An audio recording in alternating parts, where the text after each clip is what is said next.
Marc, chapitre 1.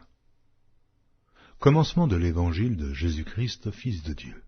Selon ce qui est écrit dans Ésaïe le prophète, « Voici, j'envoie devant toi mon messager, qui préparera ton chemin. C'est la voix de celui qui crie dans le désert. Préparez le chemin du Seigneur, aplanissez ses sentiers. » Jean parut baptisant dans le désert et prêchant le baptême de repentance pour la rémission des péchés. Tout le pays de Judée et tous les habitants de Jérusalem se rendaient auprès de lui, et confessant leurs péchés, ils se faisaient baptiser par lui dans le fleuve du Jourdain. Jean avait un vêtement de poil de chameau et une ceinture de cuir autour des reins. Il se nourrissait de sauterelles et de miel sauvage. Il prêchait, disant, « Il vient après moi celui qui est plus puissant que moi, et je ne suis pas digne de délier, en me baissant, la courroie de ses souliers. Moi je vous ai baptisé d'eau, lui vous baptisera du Saint-Esprit. » En ce temps-là, Jésus vint de Nazareth en Galilée, et il fut baptisé par Jean dans le Jourdain. Au moment où il sortait de l'eau, il vit les cieux s'ouvrir, et l'Esprit descendre sur lui comme une colombe. Et une voix fit entendre des cieux ces paroles, « Tu es mon Fils bien-aimé, en toi j'ai mis toute mon affection. » Aussitôt l'Esprit poussa Jésus dans le désert, où il passa 40 jours, tenté par Satan. Il était avec les bêtes sauvages, et les anges le servaient. Après que Jean eut été livré, Jésus alla dans la Galilée prêchant l'évangile de Dieu. Il disait, « Le temps est accompli, et le royaume de Dieu est proche.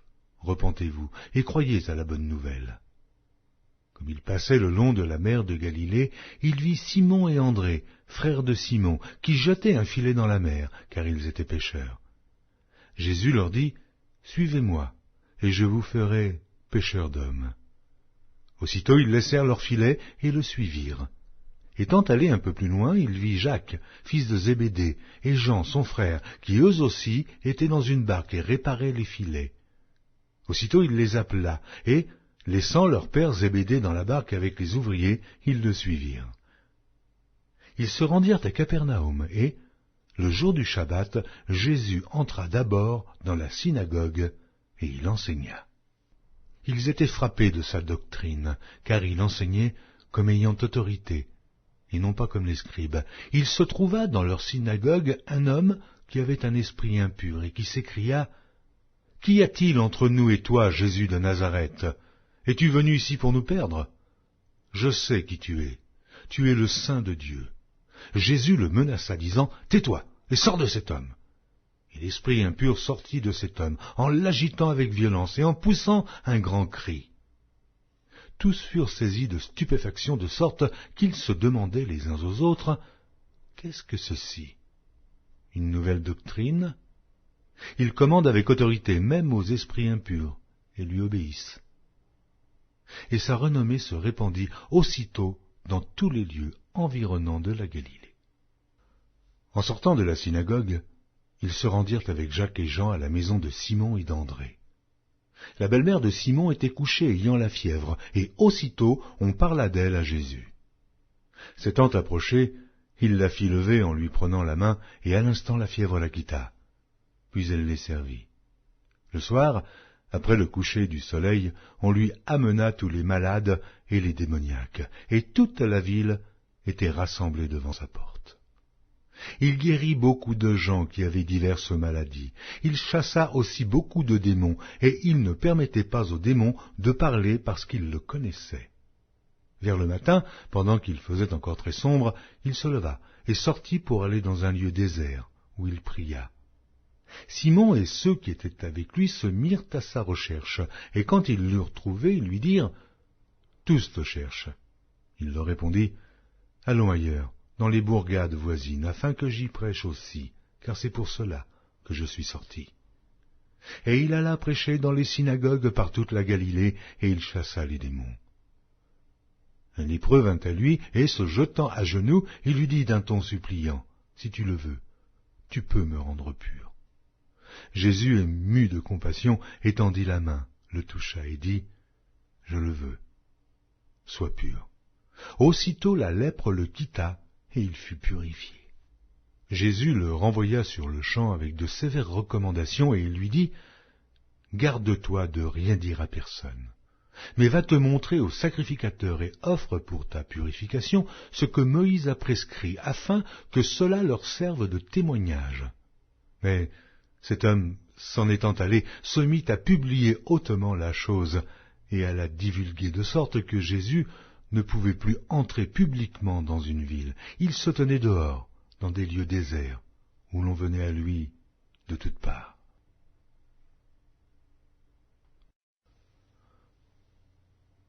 Marc, chapitre 2. Quelques jours après, Jésus revint à Capernaum. On apprit qu'il était à la maison, et il s'assembla un si grand nombre de personnes que l'espace devant la porte ne pouvait plus les contenir. Il leur annonçait la parole. Des gens vinrent à lui, amenant un paralytique porté par 4 hommes. Comme ils ne pouvaient l'aborder à cause de la foule, ils découvrirent le toit de la maison où il était, et ils descendirent par cette ouverture le lit sur lequel le paralytique était couché. Jésus, voyant leur foi, dit au paralytique, « Mon enfant, tes péchés sont pardonnés. » Il y avait là quelques scribes qui étaient assis et qui se disaient au-dedans d'eux, « Comment cet homme parle-t-il ainsi? Il blasphème. Qui peut pardonner les péchés si ce n'est Dieu seul ?» Jésus, ayant aussitôt connu par son esprit ce qu'ils pensaient au-dedans d'eux, leur dit, « Pourquoi avez-vous de telles pensées dans vos cœurs? Lequel est le plus aisé de dire au paralytique, « Tes péchés sont pardonnés » ou de dire, « Lève-toi, prends ton lit et marche » ? Or, afin que vous sachiez que le Fils de l'homme a sur la terre le pouvoir de pardonner les péchés, je te l'ordonne, dit-il au paralytique, « Lève-toi, prends ton lit et va dans ta maison. » Et à l'instant, il se leva, prit son lit et sortit en présence de tout le monde, de sorte qu'ils étaient tous dans l'étonnement et glorifiaient Dieu, disant, « Nous n'avons jamais vu rien de pareil. » Jésus sortit de nouveau du côté de la mer. Toute la foule venait à lui, et il les enseignait. En passant, il vit Lévi, fils d'Alphée, assis au bureau des péages. Il lui dit, « Suis-moi. » Lévi se leva et le suivit. Comme Jésus était à table dans la maison de Lévi, beaucoup de publicains et de gens de mauvaise vie se mirent aussi à table avec lui et avec ses disciples, car ils étaient nombreux et l'avaient suivi. Les scribes et les pharisiens, le voyant manger avec les publicains et les gens de mauvaise vie, dirent à ses disciples, « Pourquoi mange-t-il et boit-il avec les publicains et les gens de mauvaise vie ?» Ce que Jésus ayant entendu, il leur dit, « Ce ne sont pas ceux qui se portent bien qui ont besoin de médecins, mais les malades. Je ne suis pas venu appeler des justes, mais des pécheurs. » Les disciples de Jean et les pharisiens jeûnaient. Ils vinrent dire à Jésus, « Pourquoi les disciples de Jean et ceux des pharisiens jeûnent-ils, tandis que tes disciples ne jeûnent point ?» Jésus leur répondit, « Les amis de l'époux peuvent-ils jeûner pendant que l'époux est avec eux? Aussi longtemps qu'ils ont avec eux l'époux, ils ne peuvent jeûner. Les jours viendront où l'époux leur sera enlevé, et alors ils jeûneront en ce jour-là. Personne ne coud une pièce de drap neuf à un vieil habit. Autrement, la pièce de drap neuf emporterait une partie du vieux, et la déchirure serait pire. Et personne ne met du vin nouveau dans de vieilles outres. Autrement, le vin fait rompre les outres, et le vin et les outres sont perdus. Mais il faut mettre le vin nouveau dans des outres neuves. » Il arriva un jour de Shabbat que Jésus traversa des champs de blé. Ses disciples, chemin faisant, se mirent à arracher des épis. Les pharisiens lui dirent, « Voici, pourquoi font-ils ce qui n'est pas permis pendant le Shabbat ?» Jésus leur répondit, « N'avez-vous jamais lu ce que fit David lorsqu'il fut dans la nécessité et qu'il eut faim, lui et ceux qui étaient avec lui, comment il entra dans la maison de Dieu du temps du souverain sacrificateur Abiatar, et mangea les pains de proposition qu'il n'est permis qu'aux sacrificateurs de manger, et en donna même à ceux qui étaient avec lui. Puis il leur dit, le Shabbat a été fait pour l'homme, et non l'homme pour le Shabbat, de sorte que le Fils de l'homme est maître même du Shabbat. »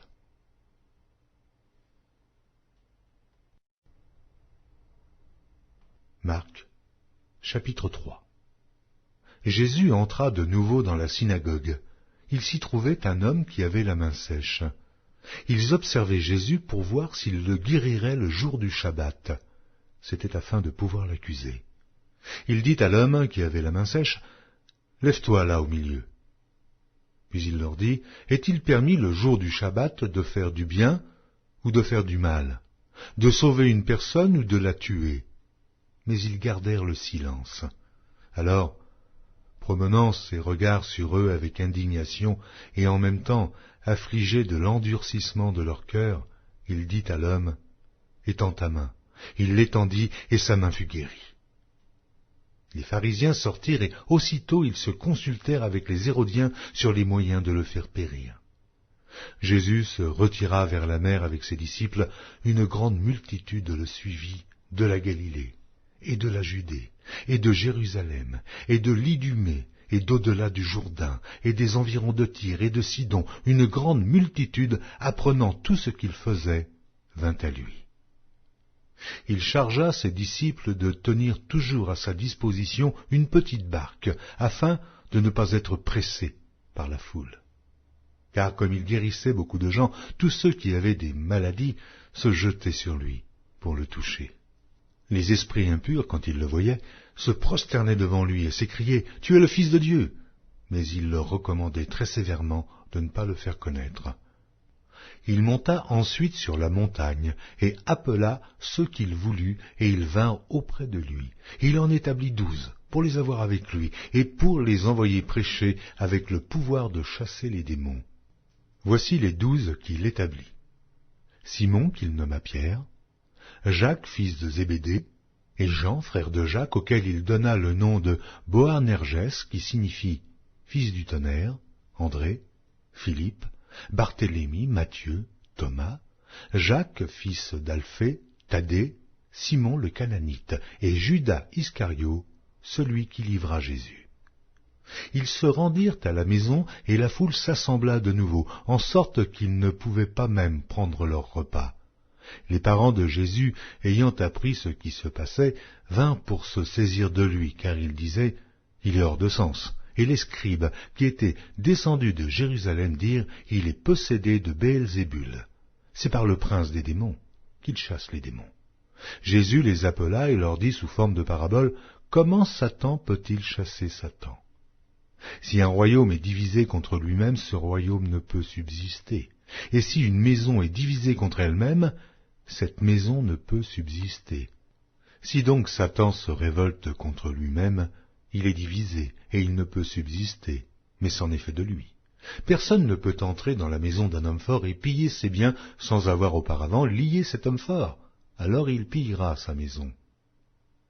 Je vous le dis en vérité, tous les péchés seront pardonnés aux fils des hommes, et les blasphèmes qu'ils auront proférés. Mais quiconque blasphémera contre le Saint-Esprit n'obtiendra jamais de pardon. Il est coupable d'un péché éternel. Jésus parla ainsi parce qu'il disait « Il est possédé d'un esprit impur ».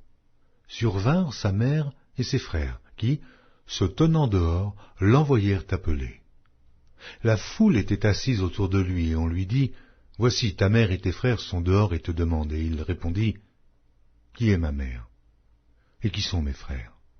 Puis, jetant les regards sur ceux qui étaient assis autour de lui, « Voici, dit-il, ma mère et mes frères, car quiconque fait la volonté de Dieu, celui-là est mon frère, ma sœur et ma mère. »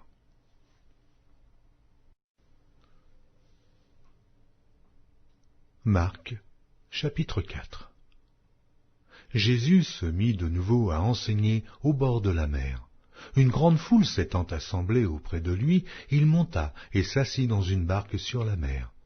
Toute la foule était à terre sur le rivage. Il leur enseigna beaucoup de choses en paraboles, et il leur dit dans son enseignement, « Écoutez, un semeur sortit pour semer. Comme il semait, une partie de la semence tomba le long du chemin. Les oiseaux vinrent et la mangèrent. Une autre partie tomba dans un endroit pierreux, où elle n'avait pas beaucoup de terre. Elle leva aussitôt parce qu'elle ne trouva pas un sol profond.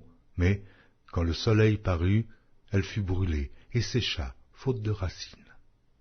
Une autre partie tomba parmi les épines montèrent et l'étouffèrent, et elle ne donna point de fruit. Une autre partie tomba dans la bonne terre, elle donna du fruit, qui montait et croissait, et elle rapportait 30, 60 et 100 pour un. Puis il dit, que celui qui a des oreilles pour entendre, entende. Lorsqu'il fut en particulier, ceux qui l'entouraient avec les 12 l'interrogèrent sur les paraboles. Il leur dit, c'est à vous qu'a été donné le mystère du royaume de Dieu. Mais pour ceux qui sont dehors, tout se passe en paraboles, afin qu'en voyant, ils voient et n'aperçoivent point, et qu'en entendant, ils entendent et ne comprennent point, de peur qu'ils ne se convertissent et que les péchés ne leur soient pardonnés. Il leur dit encore, vous ne comprenez pas ces paraboles. Comment donc comprendrez-vous toutes les paraboles? Le semeur sème la parole. Les uns sont le long du chemin où la parole est semée. Quand ils l'ont entendue, aussitôt Satan vient et enlève la parole qui a été semée en eux. Les autres, pareillement, reçoivent la semence dans les endroits pierreux. Quand ils entendent la parole, ils la reçoivent d'abord avec joie, mais ils n'ont pas de racine en eux-mêmes. Ils manquent de persistance, et dès que survient une tribulation ou une persécution à cause de la parole, ils y trouvent une occasion de chute. D'autres reçoivent la semence parmi les épines. Ce sont ceux qui entendent la parole, mais en qui les soucis du siècle, la séduction des richesses et l'invasion des autres convoitises étouffent la parole et la rendent infructueuse. D'autres reçoivent la semence dans la bonne terre. Ce sont ceux qui entendent la parole, la reçoivent et portent du fruit, 30, 60 et 100 pour un. Il leur dit encore, apporte-t-on la lampe pour la mettre sous le boisseau ou sous le lit? N'est-ce pas pour la mettre sur le chandelier? Car il n'est rien de caché qui ne doive être découvert, rien de secret qui ne doive être mis au jour. Si quelqu'un a des oreilles pour entendre, qu'il entende.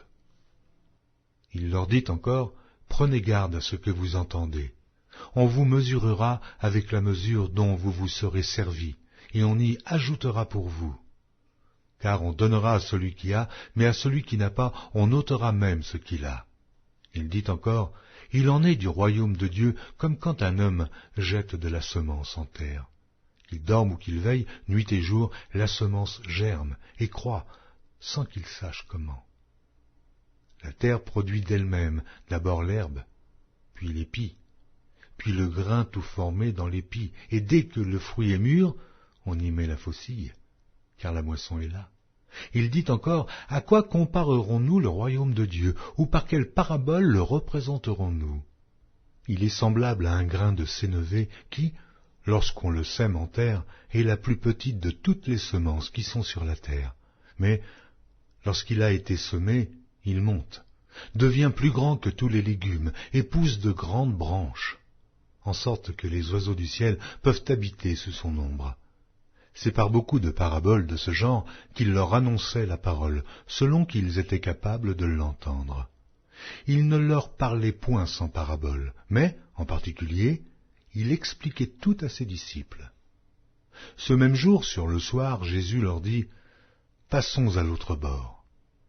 Après avoir renvoyé la foule, ils l'emmenèrent dans la barque où il se trouvait. Il y avait aussi d'autres barques avec lui. Il s'éleva un grand tourbillon, et les flots se jetaient dans la barque, au point qu'elle se remplissait déjà. Et lui, il dormait à la poupe sur le coussin. Ils le réveillèrent et lui dirent « Maître, ne t'inquiètes-tu pas de ce que nous périssons ?» S'étant réveillé, il menaça le vent et la mer. « Silence, tais-toi !» Et le vent cessa, et il y eut un grand calme. Puis il leur dit, « Pourquoi avez-vous ainsi peur? Comment n'avez-vous point de foi ?» Ils furent saisis d'une grande frayeur, et ils se dirent les uns aux autres, « Quel est donc celui-ci, à qui obéissent même le vent et la mer ?» Marc, chapitre 5. Ils arrivèrent à l'autre bord de la mer, dans le pays des Gadaréniens. Aussitôt que Jésus fut hors de la barque, il vint au-devant de lui un homme sortant des sépulcres et possédé d'un esprit impur. Cet homme avait sa demeure dans les sépulcres, et personne ne pouvait plus le lier, même avec une chaîne. Car souvent il avait eu les fers aux pieds et avait été lié de chaînes, mais il avait rompu les chaînes et brisé les fers, et personne n'avait la force de le dompter. Il était sans cesse, nuit et jour, dans les sépulcres et sur les montagnes, criant et se meurtrissant avec des pierres. Ayant vu Jésus de loin, il accourut, se prosterna devant lui, et s'écria d'une voix forte, « Qu'y a-t-il entre moi et toi, Jésus, fils du Dieu Très-Haut? Je t'en conjure, au nom de Dieu, ne me tourmente pas. » Car Jésus lui disait, « Sors de cet homme, esprit impur. » Et il lui demanda, « Quel est ton nom? » « Légion est mon nom, lui répondit-il, car nous sommes plusieurs. » Et il le priait instamment de ne pas les envoyer hors du pays. Il y avait là, vers la montagne, un grand troupeau de pourceaux qui paissaient. Et les démons le prièrent, disant, « Envoie-nous dans ces pourceaux, afin que nous entrions en eux. » Il le leur permit. Et les esprits impurs sortirent, entrèrent dans les pourceaux, et le troupeau se précipita des pentes escarpées dans la mer. Il y en avait environ 2000, et ils se noyèrent dans la mer. Ceux qui les faisaient paître s'enfuirent et répandirent la nouvelle dans la ville et des campagnes. Les gens allèrent voir ce qui était arrivé. Ils vinrent auprès de Jésus, et ils virent le démoniaque, celui qui avait eu la légion, assis, vêtu et dans son bon sens, et ils furent saisis de frayeur. Ceux qui avaient vu ce qui s'était passé leur racontèrent ce qui était arrivé au démoniaque et au pourceau. Alors il se mit à supplier Jésus de quitter leur territoire. Comme il montait dans la barque, celui qui avait été démoniaque lui demanda la permission de rester avec lui. Jésus ne le lui permit pas, mais il lui dit, « Va dans ta maison, vers les tiens, et raconte-leur tout ce que le Seigneur t'a fait, et comment il a eu pitié de toi. » Il s'en alla et se mit à publier dans la Décapole tout ce que Jésus avait fait pour lui, et tous furent dans l'étonnement. Jésus, dans la barque, regagna l'autre rive, où une grande foule s'assembla près de lui. Il était au bord de la mer. Alors vint un des chefs de la synagogue, nommé Jaïrus, qui, l'ayant aperçu, se jeta à ses pieds, et lui adressa cette instante prière. « Ma petite fille est à l'extrémité, viens. Impose-lui les mains, afin qu'elle soit sauvée, et qu'elle vive. » Jésus s'en alla avec lui, et une grande foule le suivait et le pressait. Or, il y avait une femme atteinte d'une perte de sang depuis 12 ans. Elle avait beaucoup souffert entre les mains de plusieurs médecins. Elle avait dépensé tout ce qu'elle possédait, et elle n'avait éprouvé aucun soulagement, mais était allée plutôt en empirant. Ayant entendu parler de Jésus, elle vint dans la foule par derrière et toucha son vêtement, car elle disait, « Si je puis seulement toucher ses vêtements, je serai guérie. » Au même instant, la perte de sang s'arrêta, et elle sentit dans son corps qu'elle était guérie de son mal. Jésus connut aussitôt en lui-même qu'une force était sortie de lui, et, se retournant au milieu de la foule, il dit, « Qui a touché mes vêtements ?» Ses disciples lui dirent, « Tu vois la foule qui te presse et tu dis qui m'a touché ?» Et il regardait autour de lui pour voir celle qui avait fait cela. La femme, effrayée et tremblante, sachant ce qui s'était passé en elle, vint se jeter à ses pieds et lui dit toute la vérité. Mais Jésus lui dit, « Ma fille, ta foi t'a sauvée. Va en paix et sois guérie de ton mal. » Comme il parlait encore, survinrent de chez le chef de la synagogue des gens qui dirent, « Ta fille est morte, pourquoi importuner davantage le maître ?» Mais Jésus, sans tenir compte de ces paroles, dit au chef de la synagogue, « Ne crains pas, crois seulement. » Et il ne permit à personne de l'accompagner, si ce n'est à Pierre, à Jacques et à Jean, frère de Jacques. Ils arrivèrent à la maison du chef de la synagogue, où Jésus vit une foule bruyante et des gens qui pleuraient, qui poussaient de grands cris. Il entra et leur dit, « Pourquoi faites-vous du bruit, et pourquoi pleurez-vous? L'enfant n'est pas morte, mais elle dort. » Et ils se moquaient de lui. Alors, ayant fait sortir tout le monde, il prit avec lui le père et la mère de l'enfant et ceux qui l'avaient accompagné, et il entra où était l'enfant. Il la saisit par la main et lui dit, « Talitha Koumi, ce qui signifie « Jeune fille, lève-toi, je te le dis ». Aussitôt la jeune fille se leva et se mit à marcher, car elle avait 12 ans, et ils furent dans un grand étonnement. Jésus leur adressa de fortes recommandations pour que personne ne sût la chose, et il dit qu'on donna à manger à la jeune fille. Marc, chapitre 6. Jésus partit de là et se rendit dans sa patrie. Ses disciples le suivirent. Quand le Shabbat fut venu, il se mit à enseigner dans la synagogue. Beaucoup de gens qui l'entendirent étaient étonnés et disaient « D'où lui viennent ces choses? Quelle est cette sagesse qui lui a été donnée? Et comment de tels miracles se font-ils par ses mains?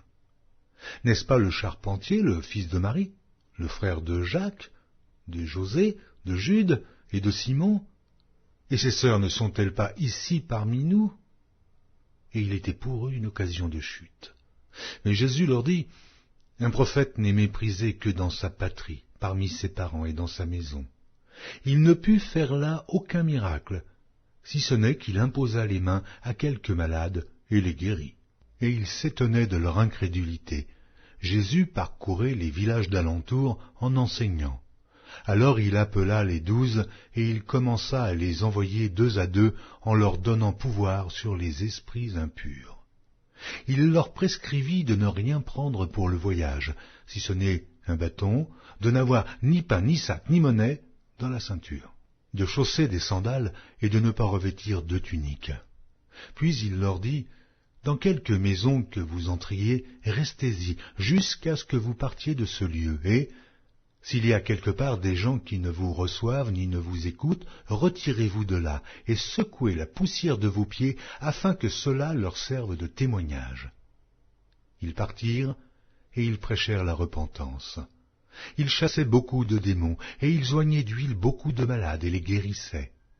Le roi Hérode entendit parler de Jésus dont le nom était devenu célèbre et il dit « Jean-Baptiste est ressuscité des morts. » Et c'est pour cela qu'il se fait par lui des miracles.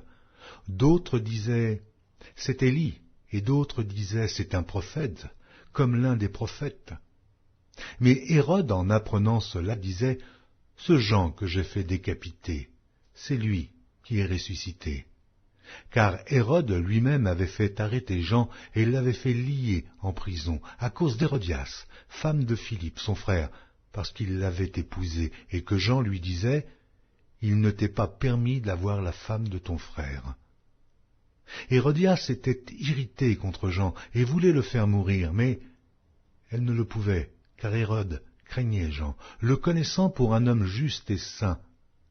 Il le protégeait, et après l'avoir entendu, il était souvent perplexe, et l'écoutait avec plaisir. Cependant, un jour propice arriva lorsque Hérode, à l'anniversaire de sa naissance, donna un festin assez grand aux chefs militaires et aux principaux de la Galilée. La fille d'Hérodias entra dans la salle.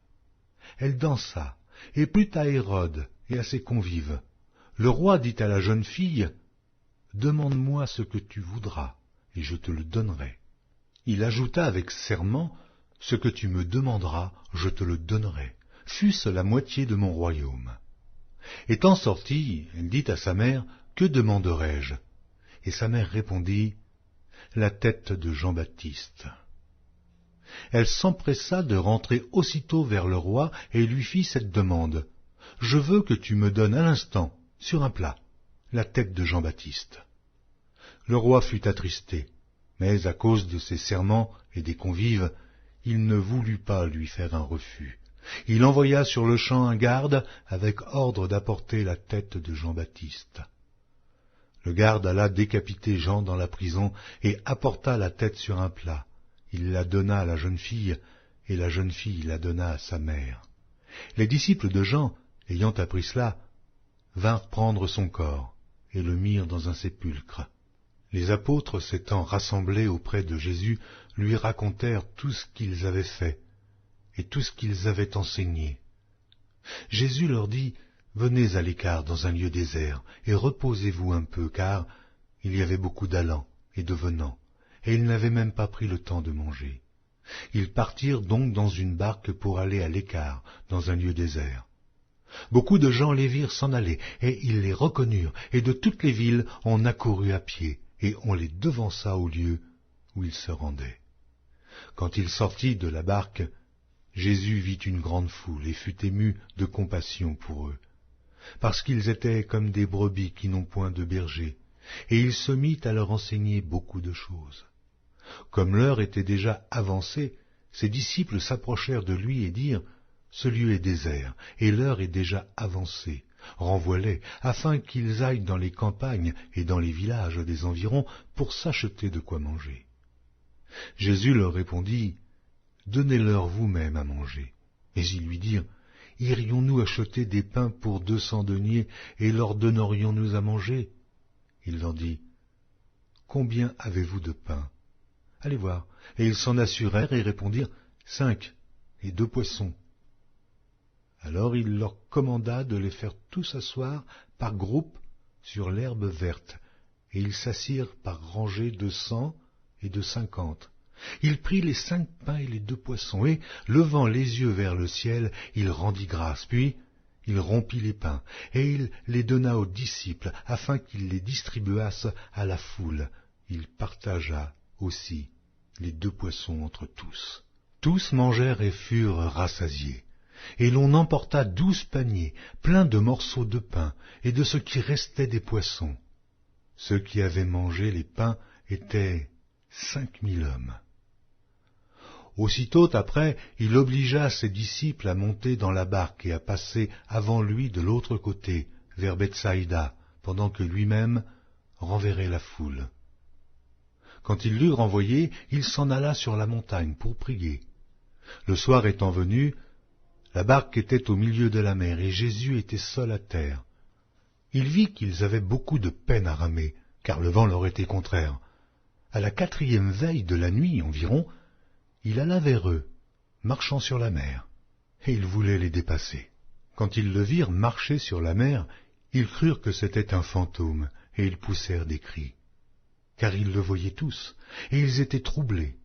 Aussitôt Jésus leur parla et leur dit, « Rassurez-vous, c'est moi. N'ayez pas peur. » Puis il monta vers eux dans la barque, et le vent cessa.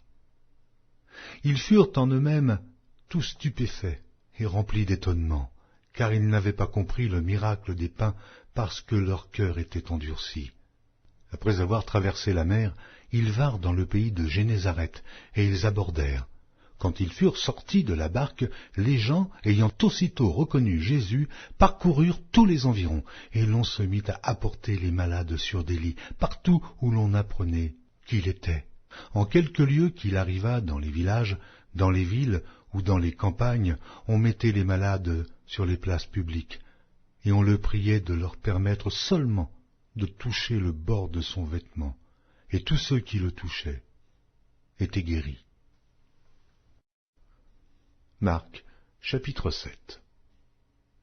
Les pharisiens et quelques scribes venus de Jérusalem s'assemblèrent auprès de Jésus. Ils virent quelques-uns de ses disciples prendre leur repas avec des mains impures, c'est-à-dire non lavées. Or les pharisiens et tous les juifs ne mangent pas sans s'être lavés soigneusement les mains, conformément à la tradition des anciens. Et quand ils reviennent de la place publique, ils ne mangent qu'après s'être purifiés. Oh, ils ont encore beaucoup d'autres observances traditionnelles, comme le lavage des coupes, des cruches et des vases d'airain.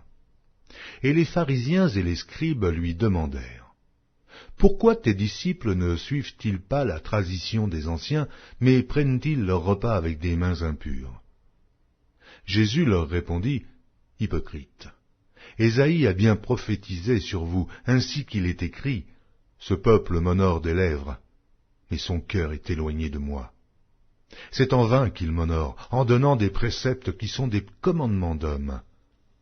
Vous abandonnez le commandement de Dieu et vous observez la tradition des hommes. » Il leur dit encore, « Vous anéantissez fort bien le commandement de Dieu pour garder votre tradition, car Moïse a dit, « Honore ton père et ta mère. » Et celui qui maudira son père ou sa mère sera puni de mort. Mais vous, vous dites, « Si un homme dit à son père ou à sa mère, « Ce dont j'aurais pu t'assister est corban, c'est-à-dire une offrande à Dieu », vous ne le laissez plus rien faire pour son père ou pour sa mère, annulant ainsi la parole de Dieu par votre tradition que vous avez établie, et vous faites beaucoup d'autres choses semblables. » Ensuite, ayant de nouveau appelé la foule à lui, il lui dit, « Écoutez-moi tous et comprenez.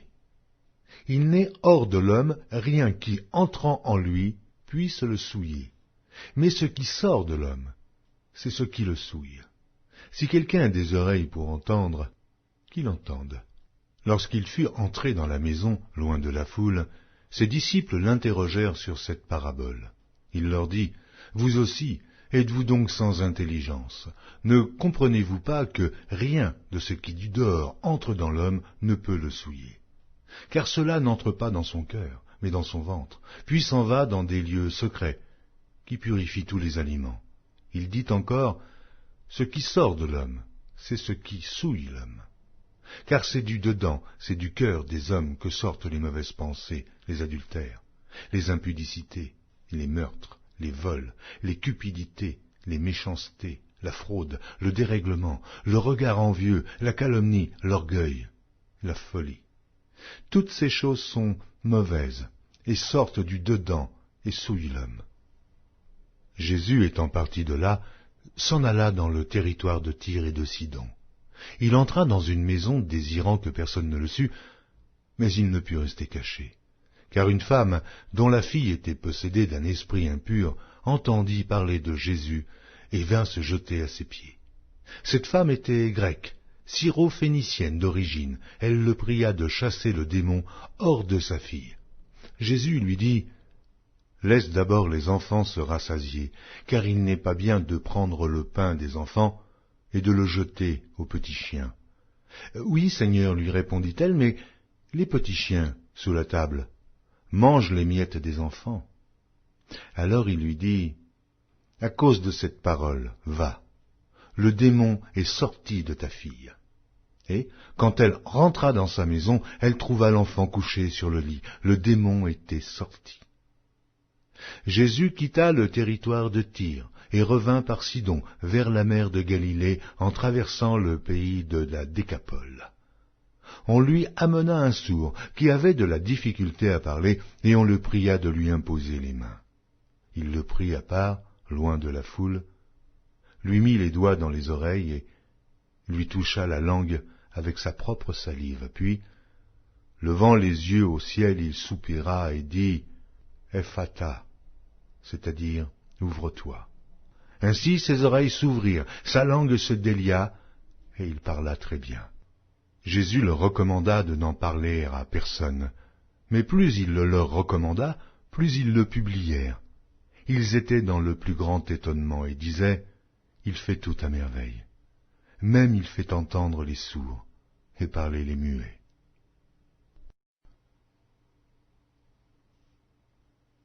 Marc, chapitre 8.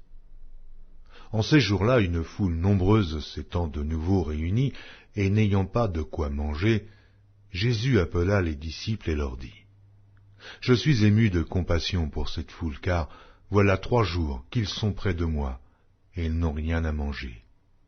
Si je les renvoie chez eux à jeun, les forces leur manqueront en chemin, car quelques-uns d'entre eux sont venus de loin. » Ses disciples lui répondirent, « Comment pourrait-on les rassasier de pain ici, dans un lieu désert ?» Jésus leur demanda, « Combien avez-vous de pain ?» 7, répondit-il. Alors il fit asseoir la foule par terre, prit les 7 pains et, après avoir rendu grâce, il les rompit, et les donna à ses disciples pour les distribuer. Et ils les distribuèrent à la foule. Il avait encore quelques petits poissons, et Jésus, ayant rendu grâce, les fit aussi distribuer. Ils mangèrent et furent rassasiés, et l'on emporta 7 corbeilles pleines de morceaux qui restaient. Ils étaient environ 4000 hommes. Ensuite, Jésus les renvoya. Aussitôt il monta dans la barque avec ses disciples, et se rendit dans la contrée de Dalmanuta. Les pharisiens survinrent, se mirent à discuter avec Jésus, et, pour l'éprouver, lui demandèrent un signe venant du ciel. Jésus, soupirant profondément en son esprit, dit, « Pourquoi cette génération demande-t-elle un signe? Je vous le dis en vérité, Il ne sera point donné de signe à cette génération. » Puis il les quitta et remonta dans la barque pour passer sur l'autre bord. Les disciples avaient oublié de prendre des pains. Il n'en avait qu'un seul avec eux dans la barque. Jésus leur fit cette recommandation. « Gardez-vous avec soin du levain des pharisiens et du levain d'Hérode. » Les disciples raisonnaient entre eux et disaient, « C'est parce que nous n'avons pas de pain. » Jésus, l'ayant connu, leur dit, « Pourquoi raisonnez-vous sur ce que vous n'avez pas de pain? Êtes-vous encore sans intelligence et ne comprenez-vous pas? Avez-vous le cœur endurci? Ayant des yeux, ne voyez-vous pas? Ayant des oreilles, n'entendez-vous pas? Et n'avez-vous point de mémoire? Quand j'ai rompu les 5 pains pour les 5000 hommes, combien de paniers pleins de morceaux avez-vous emportés? 12, lui répondirent-ils. Et quand j'ai rompu les 7 pains pour les 4000 hommes, combien de corbeilles pleines de morceaux avez-vous emportés? 7, répondirent-ils. Et il leur dit, ne comprenez-vous pas encore? Ils se rendirent à Bethsaïda, et on amena vers Jésus un aveugle, qu'on le pria de toucher.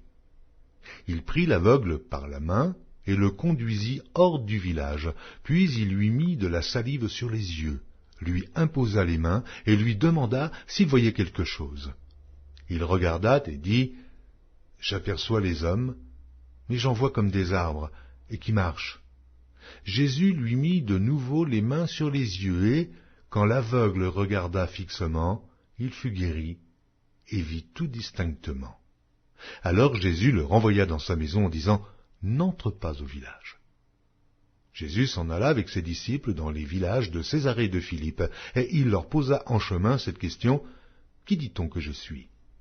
Ils répondirent, « Jean-Baptiste, les autres, Élie, les autres l'un des prophètes, et vous, leur demanda-t-il, « Qui dites-vous que je suis ?» Pierre lui répondit, « Tu es le Christ. » Jésus leur recommanda sévèrement de ne dire cela de lui à personne. Alors il commença à leur apprendre qu'il fallait que le Fils de l'homme souffrit beaucoup, qu'il fût rejeté par les anciens, par les principaux sacrificateurs et par les scribes, qu'il fût mis à mort et qu'il ressuscita 3 jours après. Il leur disait ces choses ouvertement, et Pierre, l'ayant pris à part, se mit à le reprendre. Mais Jésus, se retournant et regardant ses disciples, réprimanda Pierre et dit, « Arrière de moi, Satan, car tu ne conçois pas les choses de Dieu, tu n'as que des pensées humaines. » Puis, ayant appelé la foule avec ses disciples, il leur dit, « Si quelqu'un veut venir après moi, qu'il renonce à lui-même, qu'il se charge de sa croix et qu'il me suive. Car celui qui voudra sauver sa vie la perdra, mais celui qui perdra sa vie à cause de moi et de la bonne nouvelle la sauvera. Et que sert-il à un homme de gagner tout le monde s'il perd son âme?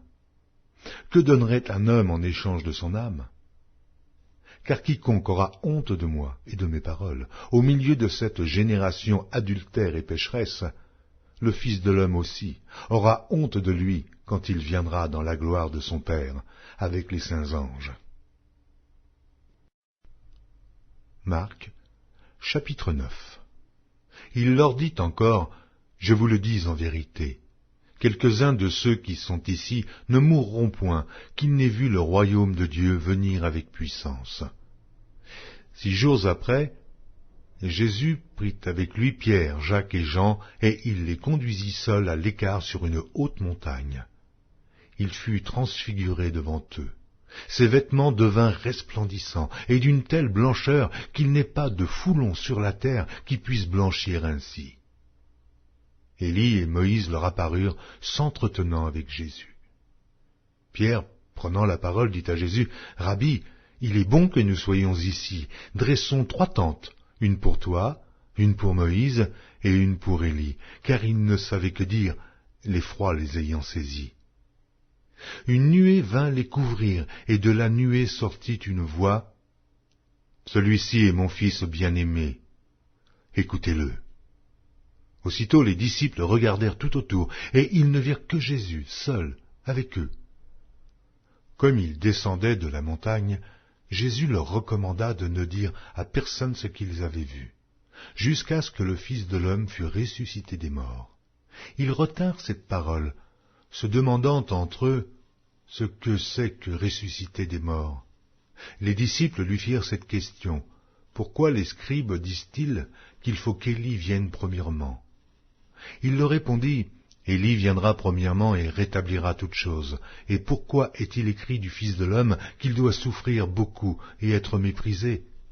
Mais je vous dis qu'Élie est venu, et qu'ils l'ont traité comme ils ont voulu, selon ce qu'il est écrit de lui. Lorsqu'ils furent arrivés près des disciples, ils virent autour d'eux une grande foule et des scribes qui discutaient avec eux. Dès que la foule vit Jésus, elle fut surprise et accourut pour le saluer. Il leur demanda: sur quoi discutez-vous avec eux? Et un homme de la foule lui répondit: Maître, j'ai amené auprès de toi mon fils qui est possédé d'un esprit muet. En quelque lieu qu'il le saisisse, il le jette par terre. L'enfant écume, grince des dents et devient tout raide. J'ai prié tes disciples de chasser l'esprit, et ils n'ont pas pu. Race d'incrédules, leur dit Jésus, jusque à quand serai-je avec vous? Jusque à quand vous supporterai-je? Amenez-le-moi. On le lui amena. Et aussitôt que l'enfant vit Jésus, l'esprit l'agita avec violence. Il tomba par terre et se roulait en écumant. Jésus demanda au Père: combien y a-t-il de temps que cela lui arrive? Depuis son enfance, répondit-il. Et souvent l'esprit l'a jeté dans le feu et dans l'eau pour le faire périr. Mais si tu peux quelque chose, viens à notre secours. Aie compassion de nous. Jésus lui dit: si tu peux, mais tout est possible à celui qui croit. Aussitôt le père et l'enfant s'écria: je crois, viens au secours de mon incrédulité. Jésus, voyant accourir la foule, menaça l'esprit impur et lui dit: esprit muet et sourd, je te l'ordonne, sors de cet enfant et n'y entre plus. Et il sortit en poussant des cris et en l'agitant avec une grande violence. L'enfant devint comme mort, de sorte que plusieurs disaient qu'il était mort. Mais Jésus, l'ayant pris par la main, le fit lever. Il se tint debout. Quand Jésus fut entré dans la maison, ses disciples lui demandèrent en particulier: pourquoi n'avons-nous pu chasser cet esprit? Et il leur dit: cette espèce-là ne peut sortir que par la prière. Ils partirent de là et traversèrent la Galilée. Jésus ne voulait pas qu'on le sût, car il enseignait ses disciples, et il leur dit: le Fils de l'homme sera livré entre les mains des hommes, ils le feront mourir, et 3 jours après qu'il aura été mis à mort, il ressuscitera. Mais les disciples ne comprenaient pas cette parole, et ils craignaient de l'interroger. Ils arrivèrent à Capernaum. Lorsqu'il fut dans la maison, Jésus leur demanda: de quoi discutiez-vous en chemin? Mais ils gardèrent le silence, car en chemin, ils avaient discuté entre eux pour savoir qui était le plus grand. Alors il s'assit, appela les 12 et leur dit: si quelqu'un veut être le premier, il sera le dernier de tous et le serviteur de tous. Il prit un petit enfant, le plaça au milieu d'eux, et l'ayant pris dans ses bras, il leur dit: quiconque reçoit en mon nom un de ces petits enfants me reçoit moi-même, et quiconque me reçoit, reçoit non pas moi, mais celui qui m'a envoyé. Jean lui dit: Maître, nous avons vu un homme qui chasse les démons en ton nom, et nous l'en avons empêché parce qu'il ne nous suit pas. Ne l'en empêchez pas, répondit Jésus, car il n'est personne qui, faisant un miracle en mon nom, puisse aussitôt après parler mal de moi. Qui n'est pas contre nous, et pour nous. Et quiconque vous donnera à boire un verre d'eau en mon nom, parce que vous appartenez à Christ, je vous le dis en vérité, il ne perdra point sa récompense. Mais si quelqu'un scandalisait un de ces petits qui croient, il vaudrait mieux pour lui qu'on lui mît au cou une grosse meule de moulin et qu'on le jetât dans la mer. Si ta main est pour toi une occasion de chute, coupe-la. Mieux vaut pour toi entrer manchot dans la vie que d'avoir les 2 mains et d'aller dans la géhenne, dans le feu qui ne s'éteint point. Et si ton pied est pour toi une occasion de chute, coupe-le. Mieux vaut pour toi entrer boiteux dans la vie que d'avoir les 2 pieds et d'être jeté dans la géhenne, dans le feu qui ne s'éteint point. Et si ton œil est pour toi une occasion de chute, arrache-le. Mieux vaut pour toi entrer dans le royaume de Dieu n'ayant qu'un œil, que d'avoir 2 yeux et d'être jeté dans la géhenne, où leur ver ne meurt point, et où le feu ne s'éteint point. Car tout homme sera salé de feu. Le sel est une bonne chose. Mais si le sel devient sans saveur, avec quoi l'assaisonnerez-vous? Ayez du sel en vous-même, et soyez en paix les uns avec les autres. Marc, chapitre 10. Jésus étant parti de là se rendit dans le territoire de la Judée, au-delà du Jourdain. La foule s'assembla de nouveau près de lui, et selon sa coutume, il se mit encore à l'enseigner. Les pharisiens l'abordèrent, et pour l'éprouver, ils lui demandèrent s'il est permis à un homme de répudier sa femme. Il leur répondit, « Que vous a prescrit Moïse ?» Moïse, dirent-ils, a permis d'écrire une lettre de divorce et de répudier. Et Jésus leur dit, « C'est à cause de la dureté de votre cœur que Moïse vous a donné ce précepte. Mais au commencement de la création, Dieu fit l'homme et la femme. C'est pourquoi l'homme quittera son père et sa mère et s'attachera à sa femme, et les 2 deviendront une seule chair. Ainsi, ils ne sont plus 2, mais ils sont une seule chair. Que l'homme donc ne sépare pas ce que Dieu a joint. » Lorsqu'ils furent dans la maison, les disciples l'interrogèrent encore là-dessus. Il leur dit, « Celui qui répudie sa femme et qui en épouse une autre commet un adultère à son égard. Et si une femme quitte son mari et en épouse un autre, elle commet un adultère. » On lui amena des petits-enfants, afin qu'il les touchât, mais les disciples reprirent ceux qui les amenaient. Jésus, voyant cela, fut indigné et leur dit, « Laissez venir à moi les petits-enfants et ne les en empêchez pas, car le royaume de Dieu est pour ceux qui leur ressemblent. Je vous le dis en vérité, quiconque ne recevra pas le royaume de Dieu comme un petit enfant n'y entrera point. » Puis il les prit dans ses bras et les bénit, en leur imposant les mains. Comme Jésus se mettait en chemin, un homme accourut, et se jetant à genoux devant lui, « Bon maître, lui demanda-t-il, que dois-je faire pour hériter la vie éternelle ?» Jésus lui dit, « Pourquoi m'appelles-tu bon? Il n'y a de bon que Dieu seul. Tu connais les commandements. Tu ne commettras point d'adultère, tu ne tueras point, tu ne déroberas point, tu ne diras point de faux témoignages, tu ne feras tort à personne, honore ton père et ta mère. » Il lui répondit, « Maître, j'ai observé toutes ces choses dès ma jeunesse. » Jésus, l'ayant regardé, l'aima et lui dit, « Il te manque une chose. Va, vends tout ce que tu as, donne-le aux pauvres, et tu auras un trésor dans le ciel, puis viens et suis-moi. » Mais, affligé de cette parole, cet homme s'en alla tout triste, car il avait de grands biens. Jésus, regardant autour de lui, dit à ses disciples qu'il sera difficile à ceux qui ont des richesses d'entrer dans le royaume de Dieu. Les disciples furent étonnés de ce que Jésus parlait ainsi, et, reprenant, il leur dit, « Mes enfants, il est difficile à ceux qui se confient dans les richesses d'entrer dans le royaume de Dieu. Il est plus facile à un chameau de passer par le trou d'une aiguille qu'à un riche d'entrer dans le royaume de Dieu. » Les disciples furent encore plus étonnés, et ils se dirent les uns aux autres, « Et qui peut être sauvé ?»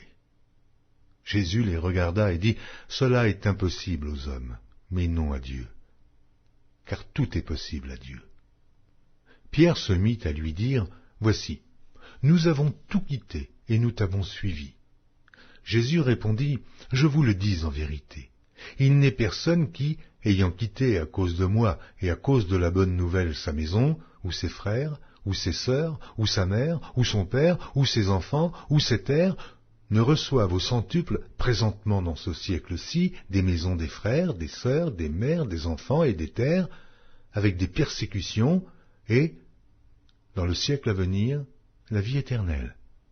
Plusieurs des premiers seront les derniers, et plusieurs des derniers seront les premiers. » Ils étaient en chemin pour monter à Jérusalem, et Jésus allait au-devant d'eux. Les disciples étaient troublés, ils le suivaient avec crainte.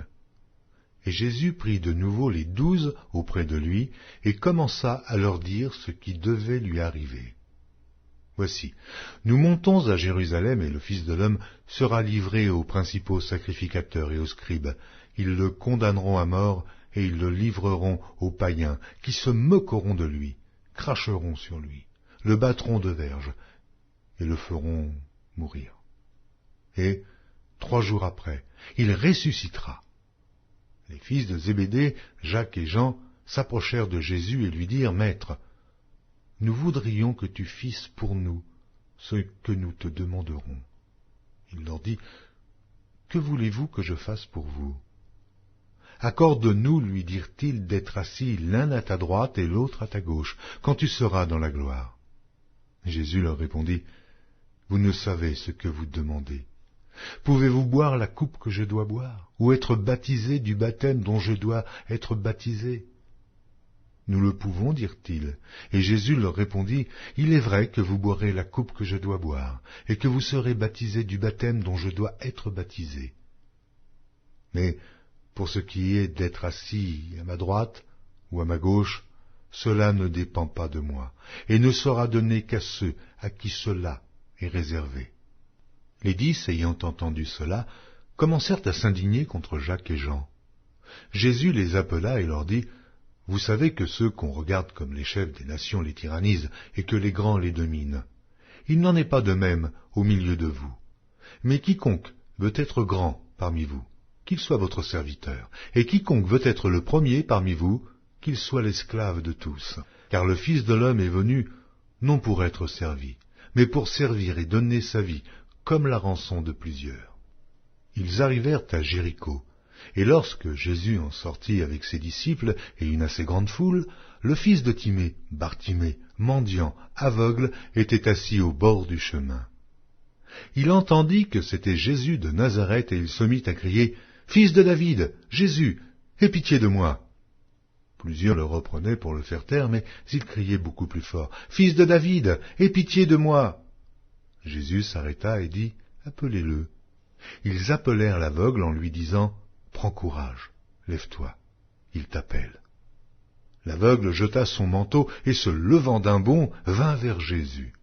Jésus, prenant la parole, lui dit, « Que veux-tu que je fasse ?» « Rabouni, lui répondit l'aveugle, que je recouvre la vue. » Et Jésus lui dit, « Va, ta foi t'a sauvé. » Aussitôt il recouvra la vue et suivit Jésus dans le chemin.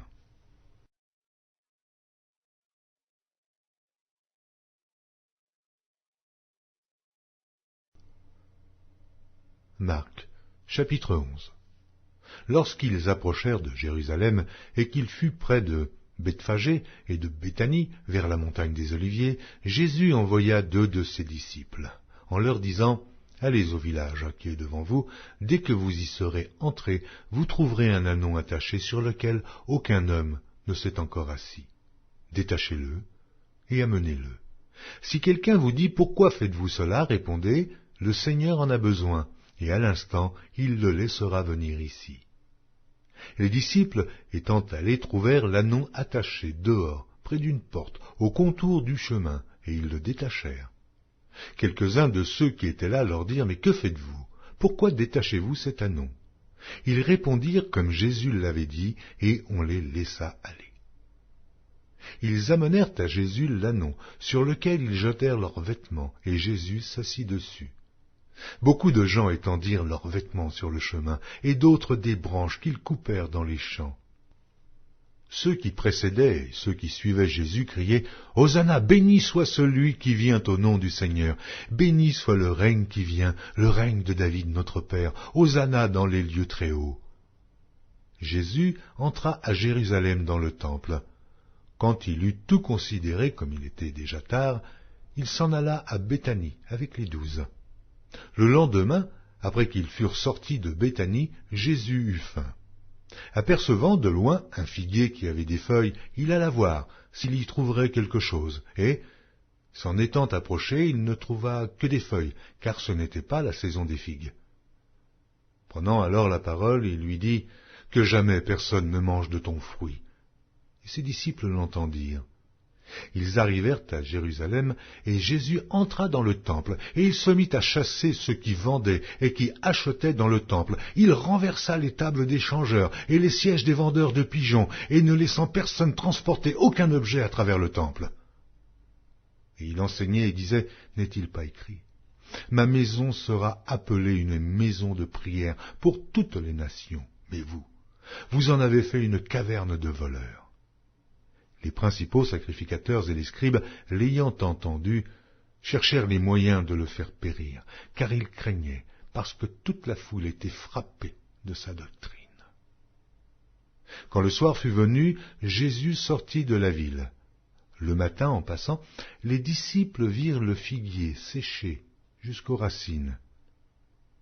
Pierre, se rappelant ce qui s'était passé, dit à Jésus, « Rabbi, regarde le figuier que tu as maudit, a séché. » Jésus prit la parole et leur dit, « Ayez foi en Dieu.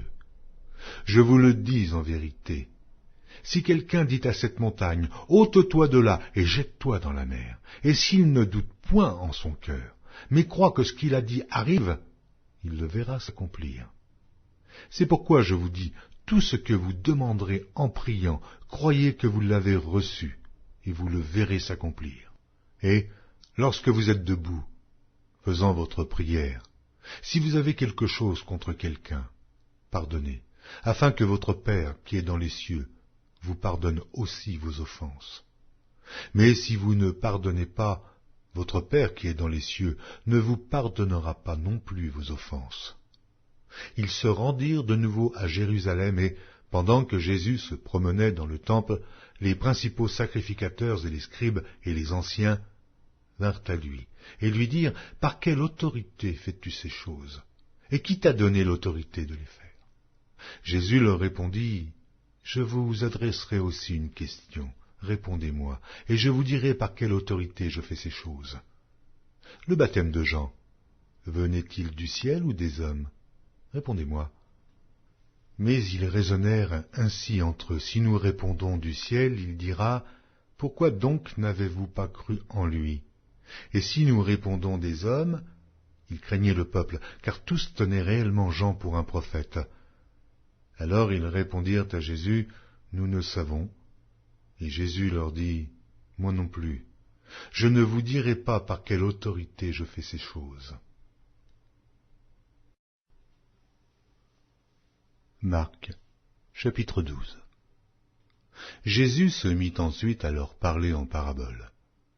Un homme planta une vigne. Il l'entoura d'une haie, creusa un pressoir et bâtit une tour. Puis il la ferma à des vignerons et quitta le pays. Au temps de la récolte, il envoya un serviteur vers les vignerons pour recevoir d'eux une part du produit de la vigne. S'étant saisis de lui, ils le battirent et le renvoyèrent à vide. Il envoya de nouveau vers eux un autre serviteur. Ils le frappèrent à la tête et l'outragèrent. Il en envoya un troisième qu'ils tuèrent, puis plusieurs autres qu'ils battirent ou tuèrent. Il avait encore un fils bien-aimé. Il l'envoya vers eux, le dernier, en disant, « Ils auront du respect pour mon fils. » Mais ces vignerons dirent entre eux, « Voici l'héritier, venez, tuons-le, et l'héritage sera à nous. » Et ils se saisirent de lui, le tuèrent et le jetèrent hors de la vigne. Maintenant, que fera le maître de la vigne? Il viendra, fera périr les vignerons et il donnera la vigne à d'autres. N'avez-vous pas lu cette parole de l'Écriture? La pierre qu'ont rejetée ceux qui bâtissaient est devenue la principale de l'angle. C'est par la volonté du Seigneur qu'elle l'est devenue. Et c'est un prodige à nos yeux?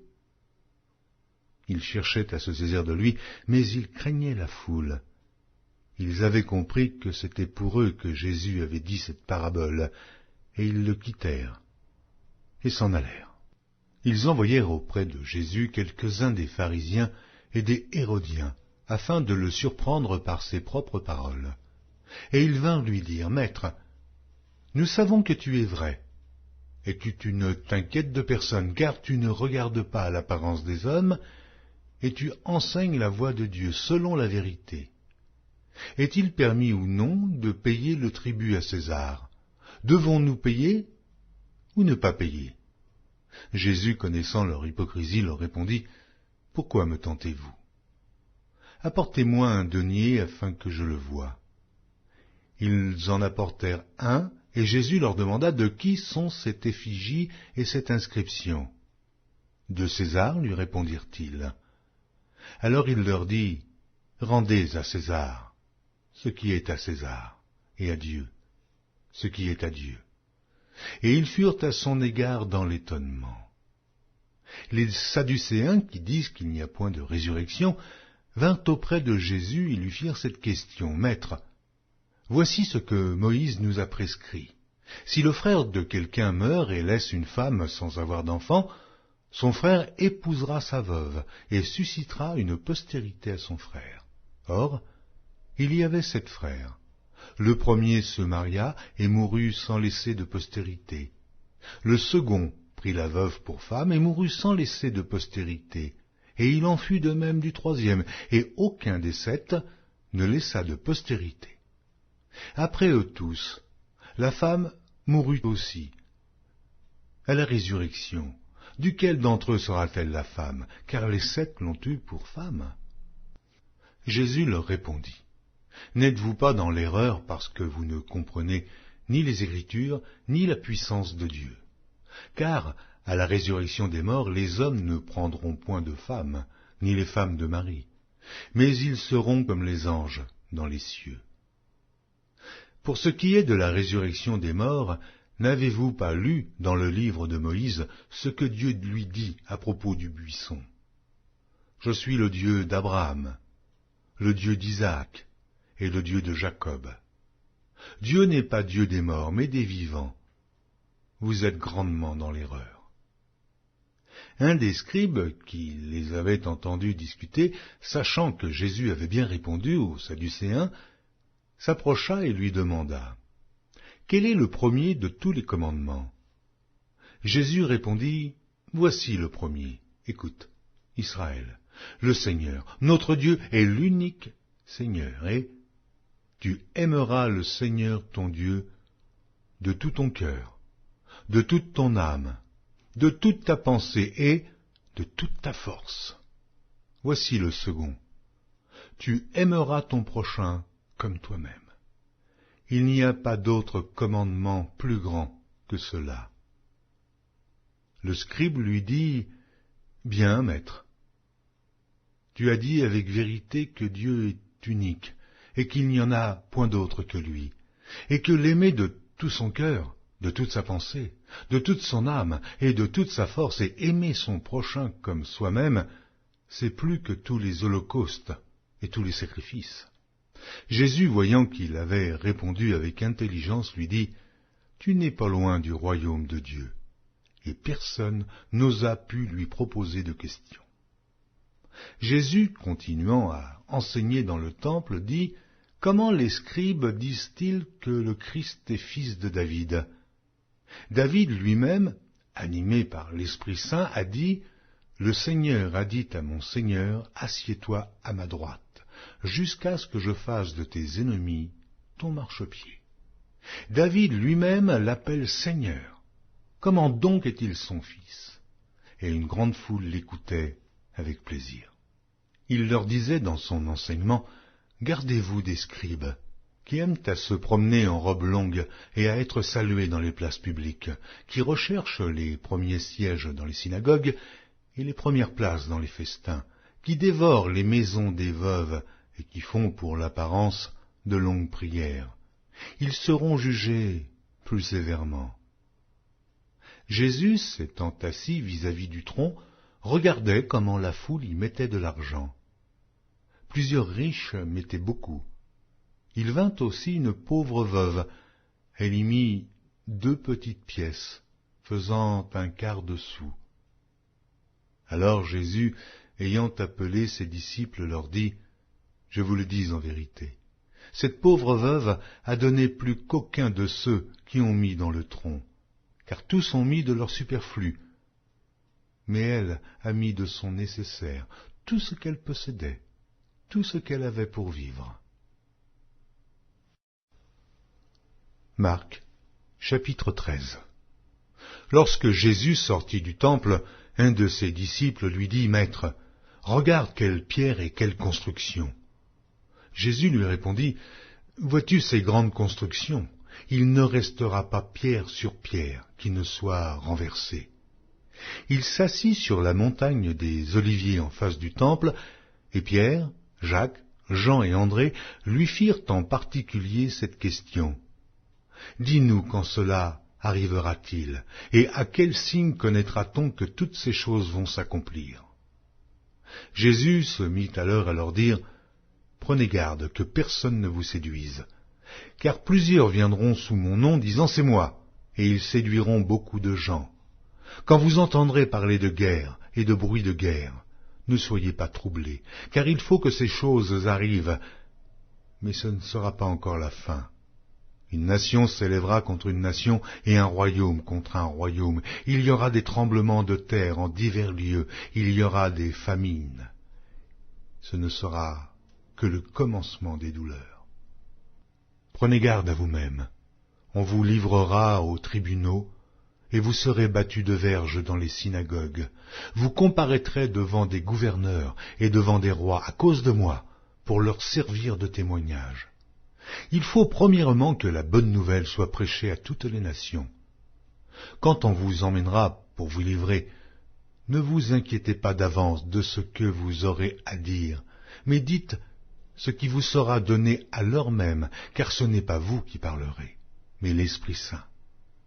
Le frère livrera son frère à la mort et le père son enfant.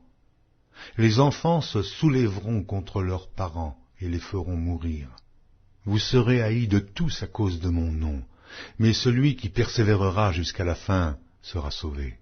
Lorsque vous verrez l'abomination de la désolation établie là où elle ne doit pas être, que celui qui lit fasse attention. Alors, que ceux qui seront en Judée fuient dans les montagnes. Que celui qui sera sur le toit ne descende pas et n'entre pas pour prendre quelque chose dans sa maison, et que celui qui sera dans les champs ne retourne pas en arrière pour prendre son manteau. Malheurs aux femmes qui seront enceintes et à celles qui allaiteront en ces jours-là. Priez pour que ces choses n'arrivent pas en hiver. Car la détresse en ces jours sera telle qu'il n'y en a point eu de semblable depuis le commencement du monde que Dieu a créé jusqu'à présent, et qu'il n'y en aura jamais. Et si le Seigneur n'avait abrégé ces jours, personne ne serait sauvé, mais il les a abrégés à cause des élus qu'il a choisis. Si quelqu'un vous dit alors le Christ est ici ou il est là, ne le croyez pas, car il s'élèvera de faux Christ et de faux prophètes. Ils feront des prodiges et des miracles pour séduire les élus, s'il était possible.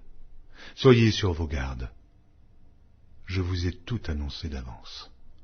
Mais, dans ces jours, après cette détresse, le soleil s'obscurcira, la lune ne donnera plus sa lumière, les étoiles tomberont du ciel, et les puissances qui sont dans les cieux seront ébranlées. Alors on verra le Fils de l'homme venant sur les nuées, avec une grande puissance et avec gloire. Alors, il enverra les anges, et il rassemblera les élus des 4 vents, de l'extrémité de la terre jusqu'à l'extrémité du ciel. Instruisez-vous par une comparaison tirée du figuier. Dès que ses branches deviennent tendres et que les feuilles poussent, vous connaissez que l'été est proche. De même, quand vous verrez ces choses arriver, sachez que le Fils de l'homme est proche, à la porte. Je vous le dis en vérité, cette génération ne passera point que tout cela n'arrive. Le ciel et la terre passeront, mais mes paroles ne passeront point. Pour ce qui est du jour ou de l'heure, personne ne le sait, ni les anges dans le ciel, ni le Fils, mais le Père seul. Prenez garde, veillez et priez, car vous ne savez quand ce temps viendra. Il en sera comme d'un homme qui, partant pour un voyage, laisse sa maison, remet l'autorité à ses serviteurs, indique à chacun sa tâche et ordonne au portier de veiller. Veillez donc, car vous ne savez quand viendra le maître de la maison, ou le soir, ou au milieu de la nuit, ou au chant du coq, ou le matin. craignez qu'il ne vous trouve endormi à son arrivée soudaine. Ce que je vous dis, je le dis à tous. Veillez. Marc, chapitre 14. La fête de Pâques et des pains sans levain devait avoir lieu 2 jours après. Les principaux sacrificateurs et les scribes cherchaient les moyens d'arrêter Jésus par ruse et de le faire mourir. Car ils disaient que ce ne soit pas pendant la fête, afin qu'il n'y ait pas de tumulte parmi le peuple. Comme Jésus était à Béthanie, dans la maison de Simon le lépreux, une femme entra pendant qu'il se trouvait à table. Elle tenait un vase d'albâtre qui renfermait un parfum de nard pur de grand prix, et, ayant rompu le vase, elle répandit le parfum sur la tête de Jésus.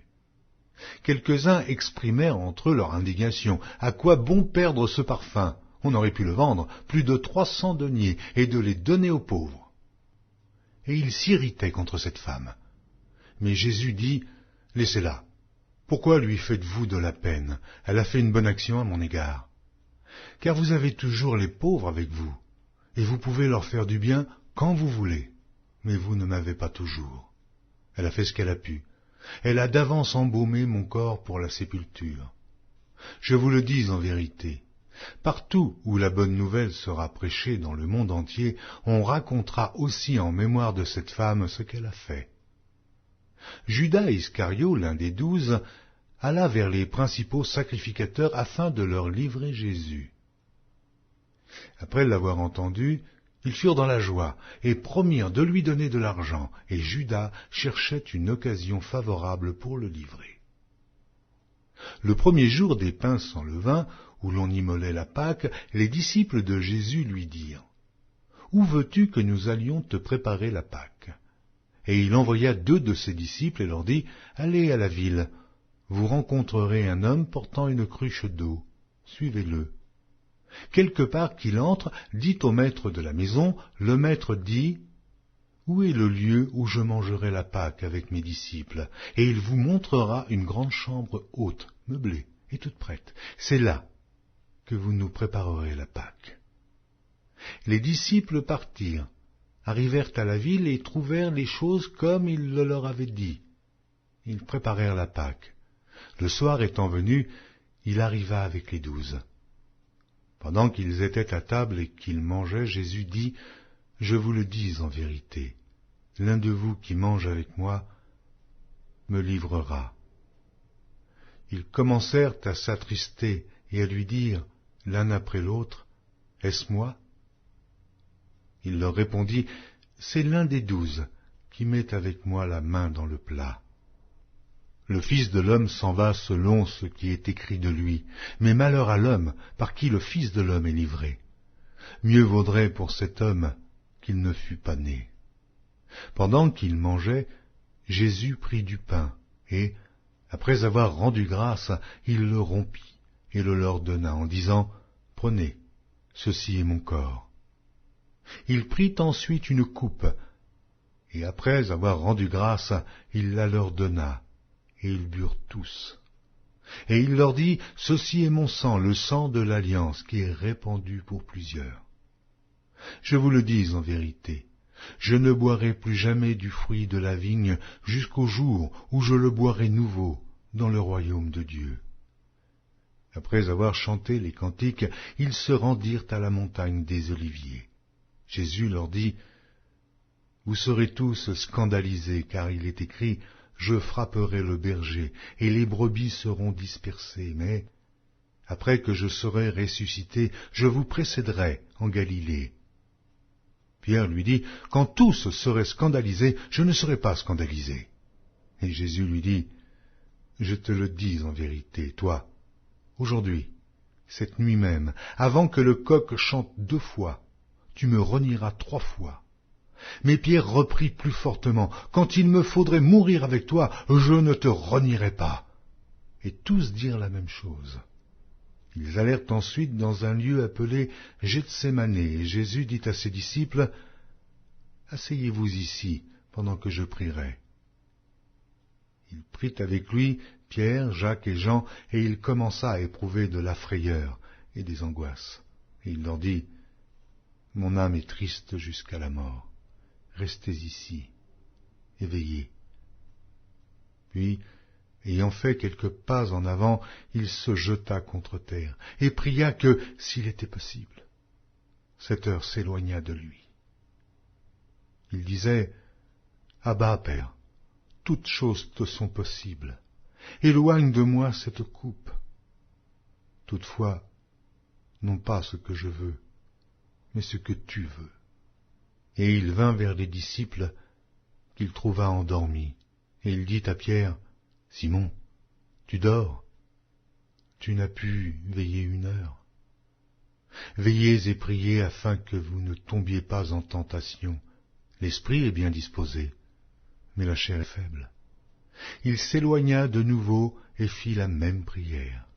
Il revint et les trouva encore endormis, car leurs yeux étaient appesantis. Ils ne surent que lui répondre. Il revint pour la 3e fois et leur dit, « Dormez maintenant et reposez-vous. C'est assez, l'heure est venue. Voici, le Fils de l'homme est livré aux mains des pécheurs. Levez-vous, allons. Voici celui qui me livre approche. » Et aussitôt, comme il parlait encore, arriva Judas, l'un des 12, et avec lui une foule armée d'épées et de bâtons, envoyés par les principaux sacrificateurs, par les scribes et par les anciens. Celui qui le livrait leur avait donné ce signe, « Celui que je baiserai, c'est lui. Saisissez-le et emmenez-le sûrement. » Dès qu'il fut arrivé, il s'approcha de Jésus, disant, « Rabbi !» et il le baisa. Alors, ces gens mirent la main sur Jésus et le saisirent. Un de ceux qui étaient là, tirant l'épée, frappa le serviteur du souverain sacrificateur et lui emporta l'oreille. Jésus, prenant la parole, leur dit, « Vous êtes venus comme après un brigand, avec des épées et des bâtons, pour vous emparer de moi. J'étais tous les jours parmi vous, enseignant dans le temple, et vous ne m'avez pas saisi.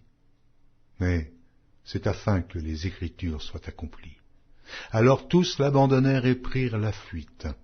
Un jeune homme le suivait, et n'ayant sur le corps qu'un drap, on se saisit de lui, mais il lâcha son vêtement et se sauva tout nu. Ils emmenèrent Jésus chez le souverain sacrificateur, où s'assemblèrent tous les principaux sacrificateurs, les anciens et les scribes. Pierre le suivit de loin jusque dans l'intérieur de la cour du souverain sacrificateur. Il s'assit avec les serviteurs et il se chauffait près du feu. Les principaux sacrificateurs et tout le Sanhédrin cherchaient un témoignage contre Jésus pour le faire mourir. Et ils n'en trouvaient point, car plusieurs rendaient de faux témoignages contre lui, mais les témoignages ne s'accordaient pas. Quelques-uns se levèrent et portèrent un faux témoignage contre lui, disant « Nous l'avons entendu dire, je détruirai ce temple fait de main d'homme, et en 3 jours, j'en bâtirai un autre qui ne sera pas fait de main d'homme. » Mais même sur ce point-là, leur témoignage ne s'accordait pas. Alors, le souverain sacrificateur, se levant au milieu de l'assemblée, interrogea Jésus et dit, « Ne réponds-tu rien? Qu'est-ce que ces gens déposent contre toi ?» Jésus garda le silence et ne répondit rien. Le souverain sacrificateur l'interrogea de nouveau et lui dit, « Es-tu le Christ, le Fils du Dieu béni ?» Jésus répondit, « Je le suis, et vous verrez le Fils de l'homme assis à la droite de la puissance de Dieu et venant sur les nuées du ciel. » Alors le souverain sacrificateur déchira ses vêtements et dit, « Qu'avons-nous encore besoin de témoins? Vous avez entendu le blasphème, que vous en semble ?» Et tous le condamnèrent comme méritant la mort. Et quelques-uns se mirent à cracher sur lui, à lui voiler le visage et à le frapper à coups de poing en lui disant « Devine !» Et les serviteurs le reçurent en lui donnant des soufflets. Pendant que Pierre était en bas dans la cour, il vint une des servantes du souverain sacrificateur. Voyant Pierre qui se chauffait, elle le regarda et lui dit « Toi aussi, tu étais avec Jésus de Nazareth. » Il le nia, disant « Je ne sais pas, je ne comprends pas ce que tu veux dire. » Puis il sortit pour aller dans le vestibule. Et le coq chanta. La servante, l'ayant vu, se mit de nouveau à dire à ceux qui étaient présents, « Celui-ci est de ces gens-là. » Et il le nia de nouveau. Peu après, ceux qui étaient présents dirent encore à Pierre, « Certainement, tu es de ces gens-là, car tu es galiléen. » Alors il commença à faire des imprécations et à jurer, « Je ne connais pas cet homme dont vous parlez. » Aussitôt, pour la seconde fois, le coq chanta. Et Pierre se souvint de la parole que Jésus lui avait dite. « Avant que le coq chante 2 fois, tu me renieras 3 fois. » Et en y réfléchissant, il pleurait. Marc, chapitre 15. Dès le matin, les principaux sacrificateurs tinrent conseil avec les anciens et les scribes et tout le Sanhédrin, et après avoir lié Jésus, ils l'emmenèrent et le livrèrent à Pilate. Pilate l'interrogea. « Es-tu le roi des Juifs ?» Jésus lui répondit, « Tu le dis. » Les principaux sacrificateurs portaient contre lui plusieurs accusations. Pilate l'interrogea de nouveau, « Ne réponds-tu rien? Vois de combien de choses il t'accuse. » Et Jésus ne fit plus aucune réponse, ce qui étonna Pilate. À chaque fête, il relâchait un prisonnier, celui que demandait la foule. Il y avait en prison un nommé Barabbas avec ses complices, pour un meurtre qu'il avait commis dans une sédition. La foule, étant montée, se mit à demander ce qu'il avait coutume de leur accorder. Pilate leur répondit, « Voulez-vous que je vous relâche le roi des Juifs ?» Car il savait que c'était par envie que les principaux sacrificateurs l'avaient livré. Mais les chefs des sacrificateurs excitèrent la foule, afin que Pilate leur relâchât plutôt Barabbas. Pilate, reprenant la parole, leur dit, « Que voulez-vous donc que je fasse de celui que vous appelez le roi des Juifs ?» Ils crièrent de nouveau, « Crucifie-le » Pilate leur dit, « Mais quel mal a-t-il fait ?» Ils crièrent encore plus fort, « Crucifie-le, crucifie-le » Pilate, voulant satisfaire la foule, leur relâcha Barabbas et, après avoir fait battre de verges Jésus, il leur livra pour être crucifié. Les soldats conduisirent Jésus dans l'intérieur de la cour, c'est-à-dire dans le prétoire, et ils assemblèrent toute la cohorte. Ils le revêtirent de pourpre, et posèrent sur sa tête une couronne d'épines qu'ils avaient tressée. Puis ils se mirent à le saluer. « Salut, roi des Juifs !» Et ils lui frappaient la tête avec un roseau, crachaient sur lui, et, fléchissant les genoux, ils se prosternaient devant lui. Après s'être ainsi moqués de lui, ils lui ôtèrent la pourpre, lui remirent ses vêtements et l'emmenèrent pour le crucifier. Ils forcèrent à porter la croix de Jésus un passant qui revenait des champs, Simon de Cyrène, père d'Alexandre et de Rufus, et ils conduisirent Jésus au lieu nommé Golgotha, ce qui signifie lieu du crâne. Ils lui donnèrent à boire du vin mêlé de myrrhe, mais il ne le prit pas. Ils le crucifièrent et se partagèrent ses vêtements en tirant au sort pour savoir ce que chacun aurait. C'était la 3e heure quand ils le crucifièrent. L'inscription indiquant le sujet de sa condamnation portait ces mots, « Le roi des Juifs ». Ils crucifièrent avec lui 2 brigands, l'un à sa droite et l'autre à sa gauche. Ainsi fut accompli ce que dit l'Écriture. Il a été mis au nombre des malfaiteurs. Les passants l'injuriaient et secouaient la tête en disant, « Et toi, qui détruis le temple et qui le rebâtit en 3 jours? Sauve-toi toi-même en descendant de la croix. » Les principaux sacrificateurs aussi, avec les scribes, se moquaient entre eux et disaient, « Il a sauvé les autres, et il ne peut se sauver lui-même. Que le Christ, le roi d'Israël, descende maintenant de la croix, afin que nous voyions et que nous croyions. » Ceux qui étaient crucifiés avec lui l'insultaient aussi. La 6e heure étant venue, il y eut des ténèbres sur toute la terre, jusqu'à la 9e heure. Et à la 9e heure, Jésus s'écria d'une voix forte, « Eloi, Eloi, lama sabachthani » ce qui signifie « Mon Dieu, pourquoi m'as-tu abandonné ?» Quelques-uns de ceux qui étaient là, l'ayant entendu, dirent, « Voici, il appelle Élie. » Et l'un d'eux courut remplir une éponge de vinaigre, et l'ayant fixé à un roseau, il lui donna à boire en disant, « Laissez, voyons si Élie viendra le descendre. » Mais Jésus, ayant poussé un grand cri, expira. Le voile du temple se déchira en deux, depuis le haut jusqu'en bas.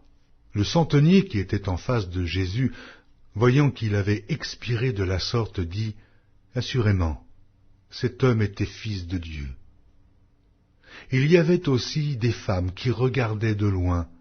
Parmi elles était Marie de Magdala, Marie, mère de Jacques le mineur, et de José et Salomé, qui le suivaient et le servaient lorsqu'ils étaient en Galilée, et plusieurs autres qui étaient montés avec lui à Jérusalem. Le soir étant venu, comme c'était la préparation, c'est-à-dire la veille du Shabbat, arriva Joseph d'Arimathée, conseiller de distinction, qui lui-même attendait aussi le royaume de Dieu.